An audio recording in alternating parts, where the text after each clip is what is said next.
Hi friends, ಎಲ್ಲರಿಗೂ ನಮಸ್ಕಾರ. Subscribe, like, share and comment ಮಾಡಿ. ಆರೋಗ್ಯಕರವಾದ ರುಚಿಕರವಾದ ಮೊಸರು ಅವಲಕ್ಕಿ ಮಾಡೋದಕ್ಕೆ ನಾನು ಒಂದು ಬೌಲು ಅವಲಕ್ಕಿ 10 ನಿಮಿಷ ನೆನೆಸಿದ್ದೇನೆ. ಅದಕ್ಕೆ ಈಗ ಒಗ್ಗರಣೆ ಮಾಡೋದಕ್ಕೆ ಒಗ್ಗರಣೆಗೆ 1-2 ಸ್ಪೂನು ಎಣ್ಣೆ ಹಾಕಿದ್ದೀನಿ.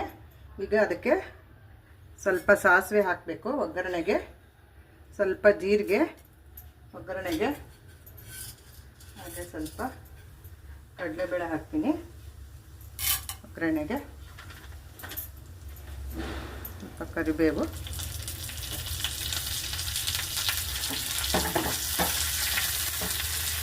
ಇದಾಗಿದೆ. ಮೆಣಸಿನ್ಕಾಯಿ ಮೊದಲಿಗೆ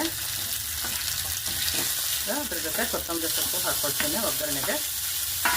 ಇದಾಗಿದೆ ಮೊಸರು ಅವಲಕ್ಕಿ. ಈಗ ನೆನೆಸಿದ್ನಲ್ಲ, ಇದರಲ್ಲಿ 1 ಬೌಲ್ ನೆನೆಸಿದ್ದೆ, ಅದು ನೆಂದಿದೆ. ಆ ಬೌಲ್ನಲ್ಲಿ 1.5 ಅಷ್ಟು ನಾನು ಮೊಸರನ್ನ ತಗೊಂಡು ಬಂದಿದ್ದೀನಿ ಗ್ಲಾಸಲ್ಲಿ.